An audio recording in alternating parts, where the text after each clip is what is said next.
Selamat datang di YouTube channel saya, Darwin. Sesi ini saya akan membahas mengenai PMBOK edisi ke-7 untuk domain Development Approach and Lifecycle. Development Approach and Lifecycle Performance domain ini ada 3 desired outcome. Yang pertama adalah Development Approach, pendekatan development yang konsisten untuk menghadirkan project yang deliverable. Yang kedua adalah siklus hidup dari sebuah project, itu kan tentunya ada fase-fase. Nah, fase itu terhubung dengan ranah bisnis dan value dari stakeholder yang diinginkan oleh stakeholder. Mulai dari awal, dari start sampai akhir project tersebut atau selesai project tersebut. Desire berikutnya adalah dari life cycle dari project itu mampu memfasilitasi dari sisi ritme atau kapan bisa di-deliver, berarti timeline-nya, terus pendekatannya. Pendekatan seperti gimana? Nah, ini yang kita lihat di sini. Development approach ada 3 bagian. Bagian paling kiri adalah prediktif. Prediktif ini kalau saya merujuk atau refer dari praktek di lapangan, yaitu biasanya dalam mendesain satu project, bilanglah yang mau didesain itu adalah sebuah sistem informasi. Kalau hanya semata-mata memikirkan apa yang dibutuhkan oleh user ataupun pelanggan, itu terkadang bakalan ada yang miss. Kenapa? Karena user atau pelanggan ada yang tidak bisa menyampaikan secara mendetail 100% apa yang mereka butuhkan. Palingan yang mereka bisa jelaskan itu adalah flow, memang kebutuhan, tetapi ada yang berobang. Oleh karenanya, project manager atau sistem analis dia harus memikirkan prediksi.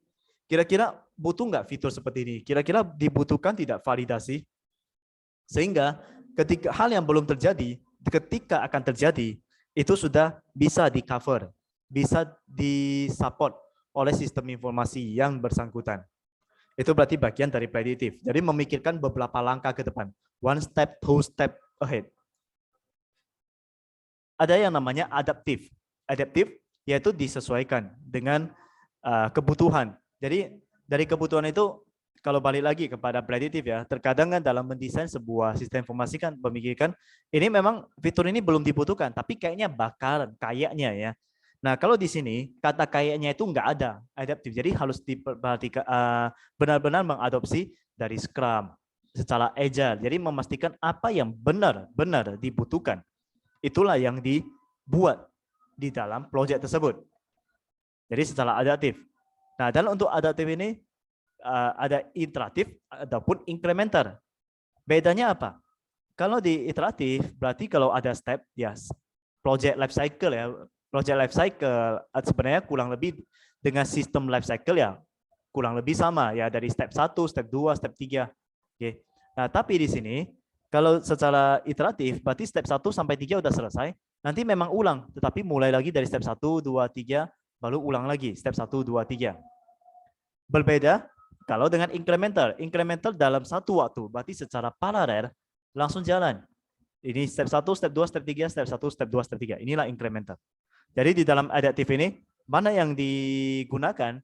Iteratifkah saja atau incremental? Jawabannya dan atau. Artinya bisa salah satu atau bisa juga berbarengan.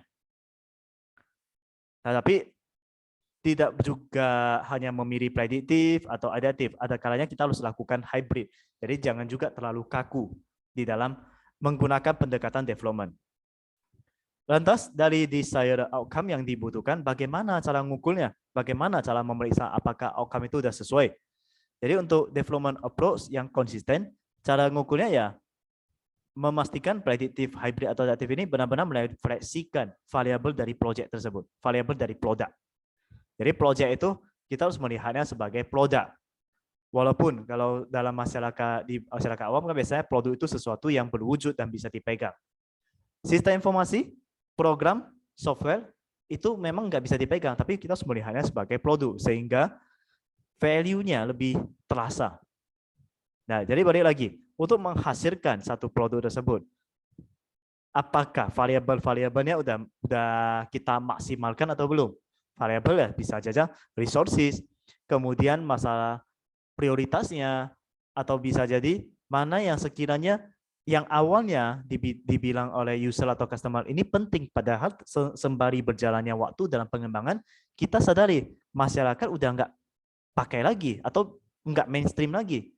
Nah, jadi kalau memang ketika ada perubahan seperti itu, ya kita harus adjust, jangan terlalu monoton. Itulah development approach. Jadi kita harus memastikan. Untuk masalah konektivitasnya, connect kepada bisnisnya dari awal sampai akhir, value-nya maksudnya, maka proyek itu harus diperhatikan, dianalisa step by step-nya. Bahkan termasuk yaitu exit kriteria. Kapan kita harus exit dari proyek tersebut? Exit bukan dalam artian tidak bertanggung jawab, tetapi exit menghasilkan satu proyek tersebut telah selesai dan tentunya ada value. Itulah exit. Jadi harus dipikirkan, ini goal saya itu adalah exit dari proyek tersebut. Berarti harus manajemen timeline, harus manajemen sumber daya manusianya, nah, serta faktor-faktor X yang mungkin bersifat unexpected atau tidak terduga. Oleh karenanya harus secara kontinu mereview kembali. Tidak bisa semata-mata, oke, proyek kalau sudah dijalankan, ya udah sesuai timeline, nanti udah mendekati deadline baru direview. Itu nanti bisa jadi masalah besar. Bagaimana cara memfasilitasi dari sisi ritme, memastikan ritme penyelesaian delivery dari produk tersebut. Ini ada satu contoh. Misalnya, yang deliver itu adalah satu building. Kapan delivernya? Ya single delivery. Kan nggak mungkin namanya building satu gedung, kita berikan, serahkan kepada customer atau usernya secara paralel. Kan nggak mungkin. Nah, jadi ini pasti single delivery. Lantas bagaimana development approach-nya? Ya harus secara prediktif. Namanya single delivery, berarti sekali udah diomongkan kepada pemiliknya dari building tersebut, kita nggak bisa tarik balik. Nah, jadi kita harus mampu memprediksi. Kalau untuk senior services, layanan, ya itu mungkin bisa multiple delivery. Dan development approach-nya namanya multiple. Artinya ya bisa aja satu modul udah selesai duluan, atau fitur ya udah selesai, kita berikan secara step by step. Nah, itu iteratif. Nah, sebelum diberikan, kenapa iteratif? Kenapa bukan incremental? Karena kan diberikan modul per modul. Ya, modul itu harus selesai dulu baru bisa ke modul lainnya. Dan modul itu ketika diserahkan ya memang udah harus clear. Oleh karenanya lebih cocok adalah iteratif. Kalau memberikan website, itu ya periodik delivery-nya. Dan pendekatannya adalah adaptif. Kenapa adaptif? Karena mungkin awalnya orang yang meminta dibuatkan proyek website akan menanyakan, kapan siap website-nya? Bisalah kita prediksi. Tetapi untuk kondisi-kondisi seperti namanya membangun suatu website, teknologi kan stack-nya itu, stack-nya kan bukan semudah bermain Lego. Jadi harus diperhatikan baik-baik. Ada back-end-nya, ada front-end-nya, kemudian authentication-nya, itu kan banyak. Jadi bisalah kita prediktif dulu secara big picture dari fungsi bisnis. Nah, kalau memang dalam perjalanannya mau menyesuaikan dengan teknologi dan ketemu kendala, ya ini harus adaptif. Oleh karenanya, development approach yang cocok untuk website itu adalah adaptif. Community, action, pattern training, ya bisa multiple. Pendekatannya gimana? Incremental. Nah, ini hanya contoh. Kita balik lagi, berarti cara mengecek, memeriksa delivery-nya, timeline-nya, ya tentunya harus melihat dari ritme pengembangannya juga, testingnya dan deploy-nya. Karena step by step itu yang menentukan. Kalau belum sampai deploy, diselesai proyek tersebut, bagaimana kita mendeliver kepada pelanggannya, kan nggak bagaimana mereka menikmati value dari proyek tersebut. Harus selesai dulu dong, walaupun modul per modul. Ya memang ada kalanya dari modul-modul tersebut dan dengan resources yang terbatas, kan nggak mungkin resources unlimited, itu nggak make sense. Andai kata, berapa nih, ada pertanyaan, resources kamu berapa untuk menyelesaikan proyek tersebut? Tenang, unlimited, itu nggak make sense. Karena biar gimana pun, unlimited sekalipun pasti ada batasan-batasannya. Oleh karenanya dalam sebuah project management, kita harus atur scope-nya, batasannya.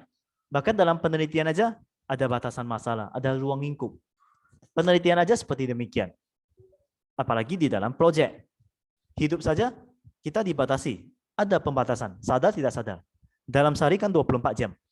Berarti yang bisa dilakukan ya dalam waktu 24 jam tersebut. Nggak mungkin yang kemampuan diri sendiri dalam 24 jam menyelesaikan kerjaan 10 misalnya, saya mau maksa kali ini 100. Tidak mungkin, karena kita ini adalah manusia biasa. Nah, sama juga dalam proyek. Jadi ada batasan-batasannya yang harus kita lihat tahapan-tahapannya. Overlapping itu bisa terjadi tidak? Bisa. Jadi masalah enggak? Ya tergantung, kalau memang overlapping itu tidak di manage dengan baik, ya jadi masalah. Tetapi kalau overlapping itu kita bisa berpikir out of the box, dan tentunya ada mempertimbangkan prioritas, atau dari overlapping itu ternyata udah ada polanya, ya kenapa kita tidak membuatnya menjadi satu istilahnya modular gitu? Harusnya bisa. Nah, oleh inilah poin-poin yang harus dicek untuk menghasilkan development approach dan life cycle yang lebih optimal. Demikian pemaparan saya mengenai development approach and life cycle performance domain dalam PMBOK edisi ke-7. Semoga bermanfaat dan bisa diterapkan. Saya Darwin, terima kasih.